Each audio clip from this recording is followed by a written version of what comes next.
परमेश्वर का धन्यवाद हो। दोबारा सुनने वाले सारे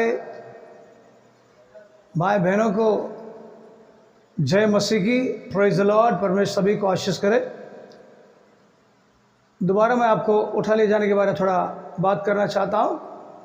जैसे हम लोगों ने पार्ट 1 पार्ट 2 में जो थोड़ा कुछ मैंने आपको उठा ले जाने के बारे में बात किया है, और यहाँ पर ये लास्ट पार्ट के अंदर उसको क्लियर करना चाहता हूँ। तो यहाँ पर हम पढ़ेंगे 2 गवाह या 2 भविष्यवक्ता। रेवलेशन 11वां अध्याय उसका 3 और 4 को पढ़ेंगे। मैं अपने 2 गवाहों को यह अधिकार दूंगा कि टाट ओढ़े हुए 1260 दिन तक भविष्यवाणी करें। उसके बाद पढ़ेंगे। पढ़ेंगे, पढ़ो। ये वे ही जैतून के 2 पेड़ और 2 दीवट हैं जो पृथ्वी के प्रभु के सामने खड़े रहते हैं। यदि कोई उनको हानि पहुंचाना चाहता है तो उनके मुंह से आग निकलकर उनके बैरियों को भस्म करती है, और यदि कोई उनको हानि पहुंचाना चाहेगा तो अवश्य इस रीत से मार डाला जाएगा। तो यहाँ पर प्रार्थना करेंगे हम लोग ये वचन के लिए। परमेश्वर हम आपको धन्यवाद करते हैं। ये 2 गवाह के बारे में प्रभु हमें ध्यान करना है। खुदावन हमें आप वचन के द्वारा हमसे बातें करने के लिए प्रार्थना करते राजा। और जो लोग इस वचन को सुन रहे हैं प्रभु, हर एक के मन में इस बात को समझने के लिए प्रभु उनके कान को खोल देना, उनके आँख को खोल देना प्रभु, और हृदय में समझने की अनुग्रह दया करने के लिए मैं प्रार्थना करता हूँ, ताकि प्रभु आपका दुल्हन आपके आगमन के लिए अपने आप को तैयार करे, ताकि आपके आगमन में ये उठा लिए जाने में शामिल हो सके। राजा आप अनुग्रह करना, दया करना, आपके हाथ में सौंपते हैं। प्रार्थना यीशु मसीह के नाम से मांगते हैं, आमीन। यहाँ पर 2 गवाह है। ये 2 गवाह है उठा लिए जाने के बाद यह संदेश को लेकर इज़राइल में जाने वाले लोग हैं। ये दो गवाह जो है उनका चिन्ह वहाँ पर दिया है। एक बारिश को रोकता है, दूसरा पानी को खून करता है। एक मोसेस के बारे में, एक एलिया के बारे में है, लेकिन इसको कलाम ऐसे ही बता, उसका चिन्ह दिया है। ये दोनों वहाँ पर जाकर जब भविष्यवाणी करते हैं 1260 दिन तक वो भविष्यवाणी करेंगे। उस समय में उनके विरोध में एंटीक्राइस्ट उठेगा, उनको मार डालेगा। मार डालने के बाद उन लोग 3.5 दिन तक वहाँ पर पड़े रहेंगे, और उनका शरीर को गाड़ने के लिए वे लोग मना कर देंगे, क्योंकि इनके द्वारा जो धरती के अंदर जो प्रॉब्लम्स और संकट मुसीबत जो हुआ है, नेचर को उन लोगों को शेक किया है, उसकी वजह से वे लोग इनको गाड़ने नहीं देते थे। ये बोला इनको ऐसे पड़ा रहने दो, और वो आपस में मिठाई बांटने लगे। तो इनको होने के बाद 3.5 दिन जैसा ख़त्म हो गया तो ऊपर से एक आवाज़ आया। क्या आवाज़ आया? पढ़ेंगे 7 और 8 क्वेश्चन उसी में। जब वे अपनी गवाही दे चुकेंगे तो वह पशु जो पशु अतः कुंड से निकलेगा, ये एंटी क्राइस्ट है, राइट। ये पशु निकलेगा, उनसे लड़कर उन्हें जीतेगा और उन्हें मार डालेगा। तो उनको मार डालता है। उसके बाद उनके शव उस बड़े नगर के चौक, उनका शव, उनका बॉडी उस बड़े नगर के शहर में पड़े रहेंगे, जो आत्मिक रूप से सदोम और मिस्र कहलाता है। ये वो नगर को क्या बोलते हैं? सादोम। अब कमाले में सादोम गोमर में क्या हुआ? होमोसेक्सुअल था। पुरुष से पुरुष शादी करना, स्त्री से शादी करना, इतना पाप बढ़ चुका था, और वो नगर उस कंडीशन में आए करके यहाँ पर सादोम का नाम उसको दिया है। वो नगर में इन लोग पढ़ेंगे। उसके बाद जहाँ उनका प्रभु भी क्रूस पर चढ़ाया। उस नगर में, यरूशलेम नगर में प्रभु भी क्या किया? क्रूस पर चढ़ाया गया था। सब लोगों और कुलों और भाषाओं और जातियों के लोग उनके शवों को 3.5 दिन तक देखेंगे। ये उस समय में लोग विश्वास नहीं कर रहे थे, क्योंकि ये कैसे हम लोग देख सकता है ये शव को? सारे कुल, सारे बात, सारे लोग, दुनिया के सब लोग देखेंगे। लेकिन आज वो पूरा हुआ, क्योंकि आज हर एक घर में टीवी आ गया, मोबाइल आ गया। वो 3.5 दिन तक जो मरे पड़े रहेंगे, वो सारे दुनिया उसको देखेगा। वो आज के दिन वो वचन पूरा हुआ है। उस समय उन लोग बोल रहे हैं कैसा हो सकता है, लेकिन आज वो पूरा हुआ। आज सबके पास मोबाइल आ गया, इलेक्ट्रॉनिक मीडिया, और दुनिया के कोने कोने को हम लोग देख सकते हैं। तो वो 3.5 साल तक पड़े रहेंगे, लोग उसको देखेंगे और उसके लिए खुशियाँ मनाएंगे, मिठाई बांटेंगे, क्योंकि इन लोग मर गए, हमको तकलीफ दे रहे थे, वेदना दे रहे थे, ये मर गया करके वो लोग आनंद मनाएंगे। उस समय क्या होता है, पढ़ेंगे हम लोग 11-12 को, 8 तक पढ़ लिया, 8 पढ़ लिया पूरा, 11-12 पढ़ेंगे। परंतु 3.5 दिन के बाद परमेश्वर की ओर से जीवन का श्वास उनमें बैठ गया, और उसके बाद और वे उनमें और वे अपने पांवों के बल खड़े हो गए और उनके देखने वाले पर बड़ा अचंभा छा गया। वो जीवन ऊपर से आया, उनके अंदर बैठ गया और तुरंत उन लोग पैर में खड़े हो गए। 3.5 दिन तक मरा हुआ शव उधर पड़ा था, लेकिन अभी ऊपर से सामर्थ आया और जीवन आया उनके अंदर। जैसा आ गया तो उन लोग क्या हो गए, खड़े हो गए, और उन लोग को देखकर सब लोग डरने, अचंभा कर रहे, कैसा हुआ, वापस हम लोग तक देगा क्या, ऐसा उन लोग सोच रहे थे। उसके बाद देखो क्या हुआ, देखने वाले पर बड़ा भय छा गया। हाँ, तब उन्हें स्वर्ग में से एक बड़ा शब्द सुनाई दिया, यहाँ ऊपर आओ, यह सुन वे बादल पर सवार होकर अपने बैरियों के देखते देखते स्वर्ग पर चढ़ गए। तो यहाँ पर देखिए, यहाँ पर भी परमेश्वर 2 गवाही कौन है, मोसेस और एलिया, क्योंकि मोसेस के द्वारा पानी लाल हुआ और एलिया के द्वारा बारिश को बंद किया उसने। ये दोनों चिन्ह वहाँ पर दिया गया है। इसके लिए दोनों आंखें वहाँ पर मरेंगे और उन लोग, प्रभु का जीवन उनके अंदर आएगा पुनरुत्थान होकर, और उन लोग उठा लिए जाकर स्वर्ग में चढ़कर जाएंगे। ये चढ़कर जाना यहाँ पर लिखा है, चढ़ के जाने के लिए क्या है, ऐसा क्या है, क्योंकि हमारा परमेश्वर, जो हमारा गुरु, जो हमारा खुदा प्रभु यीशु मसीह खुद चढ़ कर गया है। कलाम क्या बोलता है, यूहन्ना 3 अध्याय 13 को पढ़ेंगे हम लोग। कोई स्वर्ग पर नहीं चढ़ा, देखो यहाँ पर क्लियर है, कोई स्वर्ग पर नहीं चढ़ा, केवल वही जो स्वर्ग से उतरा, अर्थात मनुष्य पुत्र जो स्वर्ग में है। कौन है मनुष्य पुत्र? प्रभु यीशु मसीह मनुष्य पुत्र है। यह स्वर्ग में है, स्वर्ग से उतरा, स्वर्ग में चढ़ा। अगर आप और मैं उसके नाम को धारण किया तो हम उसके बच्चे बन जाते हैं। अगर हमारा परमेश्वर चढ़ के जाता है तो हम भी चढ़ के जा सकते हैं।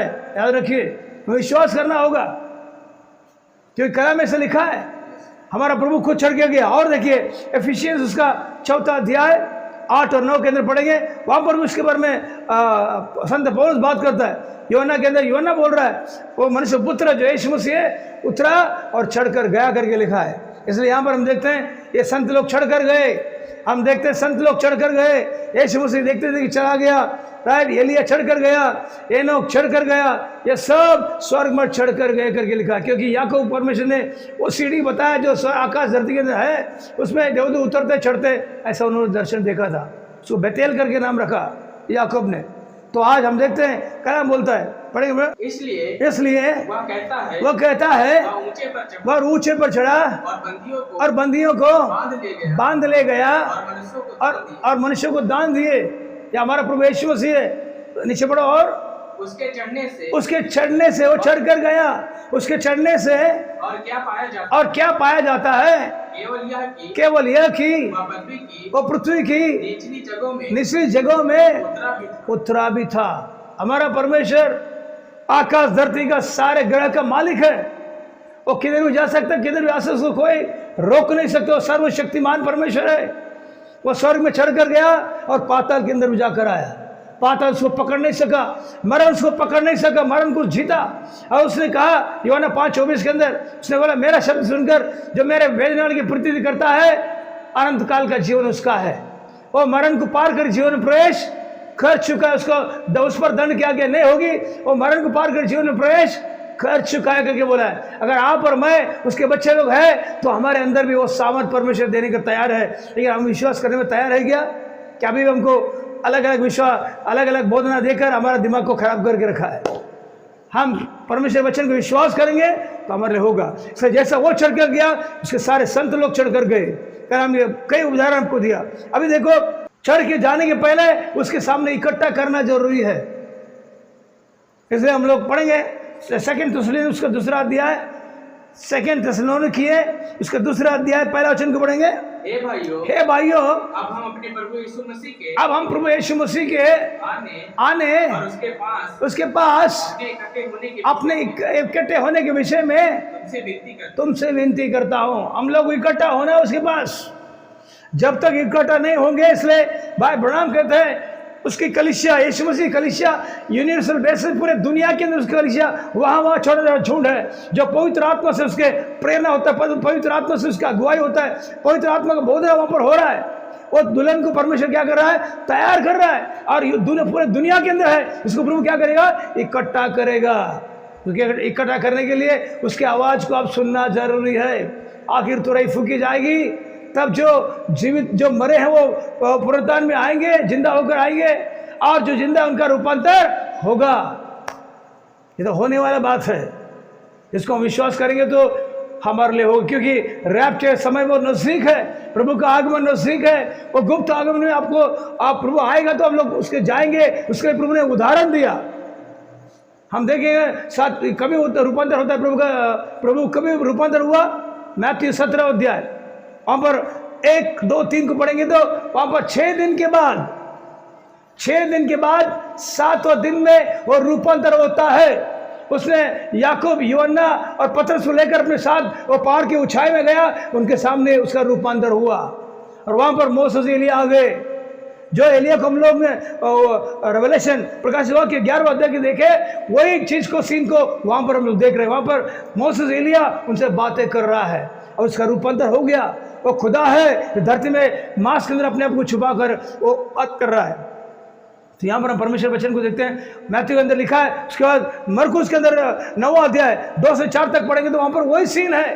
वो अपने 3 शिष्य को लिया, पतरस, यूहन्ना, याकूब, और एक पहाड़ पर ऊंचाई पर 12 शिष्य के 3 को अलग करके इनको ऊंचाई पर लेकर जाकर उनके सामने उसका रूपांतर हुआ, चेंज हो गया उसका रूप। और वहाँ पर मोसेस एलिया बात कर रहे हैं। इसी सीन को देखो, लूका कैसे बात कर रहा है, उसको हम पढ़ेंगे जरा। लूका 9वां अध्याय 29 से 30 को पढ़ेंगे भैया। जब वह प्रार्थना कर ही रहा था, देखो इन लोग तीर चला गया पहाड़ पे, राइट। जब वो प्रभु प्रार्थना कर ही रहा था तो उसके चेहरे का हाँ रूप बदल गया और उसका वस्त्र श्वेत होकर चमकने लगा। वो प्रार्थना करते करते उसका रूप बदल गया। तो आज भी प्रार्थना करेंगे आप, तो आपका भी अंदर का रूप बदलने वाला है। आपको विश्वास होना चाहिए कि परमेश्वर आ रहा है, हमारा रूपांतर के हमको लेके जाएगा। हमारा शरीर तो इस मिट्टी में जाने वाला है, क्योंकि 2 कुरिन्थियों 5 में पहला वचन बोलता है, ये घर का जो तंबू है, ये शरीर तो गिरने वाला धरती पे, लेकिन ऊपर से स्वर्ग एक शरीर आपको मिलने वाला है, वो प्रभु के पास जाने वाला है। तो आपका प्रार्थना, इसलिए प्रार्थना हमारा बहुत जरूरी है। आज मसीहों को, दुल्हन को खास करके वो प्रार्थना जीवन होना चाहिए। वो भी बोर को उठकर वो प्रार्थना करना चाहिए। अगर वो प्रार्थना नहीं करेगा तो उसके अंदर कोई बदलावट नहीं होगा। इसलिए हमारे यीशु मसीह उसके उदाहरण है। वो खुद अपने आप को उनके सामने पतरस, यूहन्ना, याकूब को लेकर जाकर पहाड़ की ऊंचाई पे जाकर उन लोग बैठ के प्रार्थना कर रहे थे। प्रार्थना करते करते उनका शरीर बदल गया, रूपांतर हुआ। देखो क्या बात कर, उसके नीचे पढ़ो। और देखो मूसा और एलिया ये 2 पुरुष हाँ उसके साथ बातें कर रहे थे। क्या बातें कर रहे थे? वो धरती में आकर कैसा उस कलवारी में उस वेदना को उठाएगा। देखो उसके नीचे लिखा है, पढ़ेंगे। ये महिमा सहित हाँ दिखाई दिया और उसके मरने की चर्चा कर रहे थे। मूसा एलिया किसकी चर्चा कर रहे हैं? यीशु मसीह मरण की चर्चा कर रहे हैं। वो कलवरी कैसे मरेगा, कैसे तकलीफ उठाए, इसके बारे में लोग बात कर रहे थे। तो यहाँ पर आपको बताना मैं चाहता हूँ, 7वें दिन में रूपांतर हुआ। 6 दिन के बाद 7वें दिन में रूपांतर हुआ। अब भी 7वें दिन के अंदर ही है, 7वां कलीसिया के अंदर है। ये 7वां कलीसिया के अंदर हमारा रूपांतर पक्का होने वाला है, क्योंकि परमेश्वर का एक दिन हमारे लिए 1000 वर्ष है। हमारा 6000 वर्ष खत्म हो गया। 6 दिन का मतलब 6000 वर्ष खत्म होने के बाद 7वें 1000 में हम लोग आ गए, और ये 7वें 1000 में हम लोग चल रहे हैं। ये कलीसिया उठा लिए जाने वाली है। उसके लिए दुल्हन को तैयार करना अवश्य। लेकिन एक बात आपको बताना चाहता हूँ, परमेश्वर के वचन में सामर्थ्य है। उसके वचन को सुनेंगे तो आपका शरीर बदल जाएगा। वो उतना बोलकर मैं खत्म करना चाहता हूँ। पढ़ेंगे हम लोग, आएंगे। पहले आप पढ़ा है देखिए मैथ्यू 27:52 को पढ़ेंगे तो वहाँ पर लिखा है, वो बड़े आवाज से चिल्लाया जब कब्रिस्तान खुल गई और मरे हुए संत लोग जी उठकर बाहर आ गए। आज जैसे यीशु से पुनरुत्थान हुआ उसके पीछे पीछे नगर में चल कर गए करके लिखा है। तो प्रभु का आवाज ने उनको उठाया, इसलिए मैथ्यू ऐसा बोलता है। उसके बाद यूहन्ना 5:25 में पढ़े, ऐसे समय आ रहा है जिसमें मनुष्य पुत्र का आवाज को सुनेंगे और जी उठेंगे।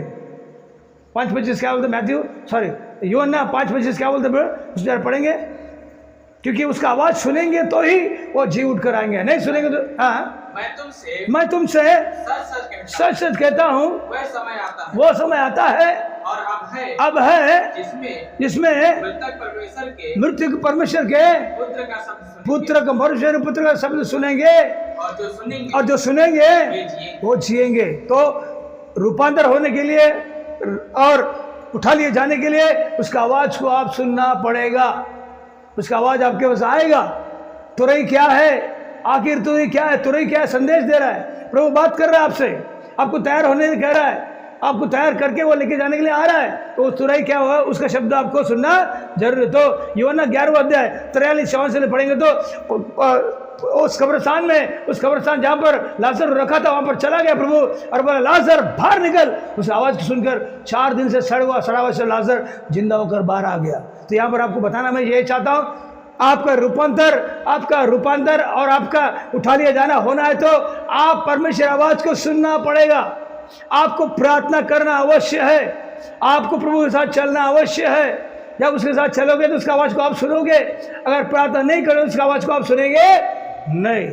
अगर आप दुल्हन है प्रभु के साथ जाना चाहते हो तो आपके जीवन में बोर का प्रार्थना होना अवश्य है। जो सुन रहे हैं मेरे भाई बहन, आपसे मेरा ये विनती है, आपका प्रेयर लाइफ को ठीक कीजिए। जो प्रेयर में नहीं है, प्रेयर क्या है, परमेश्वर से बातें करना है। एनोक प्रभु से बात किया, उसके संत लोग प्रभु से बात किया, वो बात करने वाले जिंदा रहेंगे। तो यहाँ पर और एक वचन है, 1 कोरिन्थियों 15:52 में हम लोग पढ़े, आखिर तुरई फूंकी जाएगी, जो उसका आवाज़ को सुनेंगे वो क्या होंगे, जिंदा होकर बाहर आएंगे। मरा हुआ आदमी जिंदा हो जाएगा, रूपांतर हो जाएगा और जिंदा उसका क्या होगा, रूप बदल कर वो उठा ले जाने में वो चला जाएगा। उसके बाद हम देखते हैं प्रकाशवाक्य 4:1 में लिखा है, ऊपर से आवाज आया, कम अप, ऊपर आ जा। आवाज सुनते के साथ ही यूहन्ना ऊपर चला गया। उसी तरह से वही रेवलेशन 11वां अध्याय 7-8 को पढ़ेंगे तो 11-12 को पढ़ेंगे तो वहां पर लिखा है, वो दोनों जो 3.5 साल मरे पड़े थे, वो उनका शरीर के अंदर वो जीवन आ गया, उनके पैर में खड़े हो गए और ऊपर से आवाज आया, ऊपर आ जाओ, तभी उन लोग ऊपर चले गए। तो आवाज बहुत इंपॉर्टेंट है, वो आवाज आप और मैं सुनना जरूरी है। अगर हम नहीं सुनेंगे तो प्रभु के आगमन में जा नहीं सके। तो यहाँ पर आपको मैं बताना चाहता हूँ, रैप्चर, उठा लिया जाना, ये अवश्य होने वाला है। लेकिन आवाज, जब प्रभु की आवाज को सुनेंगे तो आपका रूप बदलेगा और आप पुनरुत्थान में आ जाओगे, आपका रूपांतर में आ जाओगे और प्रभु के आगमन में आप चले जाओ, क्योंकि उसके आवाज के अंदर वो सामर्थ परमेश्वर रखा है। आज वो सामर्थ को हम लोग अपने जीवन में लाना चाहिए। इसलिए कलाम में आखिर एक वचन पढ़ के हम खत्म करेंगे, क्योंकि ये शरीर को बदलने वाला कौन है, रोम करास 8वां अध्याय 11 वचन। यदि उसी का आत्मा जिसने यीशु को मरे हुए से जलाया तुम में बसा हुआ है, तो जिसने मसीह को मरे हुए से जलाया वो तुम्हारे नाश्वर देह कैसा है, नाश्वर देह, मरणहार शरीर है। इस नाश्वर देह को भी अपने आत्मा के द्वारा जो तुम में बसा हुआ है जिलाएगा, आपके जीवन लेकर आएगा। लेकिन मसीह का आत्मा, परमेश्वर आत्मा आपके अंदर होना जरूरी है। इस बात को ध्यान रखिए। इसलिए दोबारा मैं आप सबसे विनती करना चाहता हूँ, ये प्रभु के आगमन के लिए आपको अपने आप को तैयार करना है, प्रभु के साथ चलना है, उसकी आवाज़ को सुनना है और उसके संगति में रहना है। परमेश्वर आपको आशीष करे। God bless you. Thank you.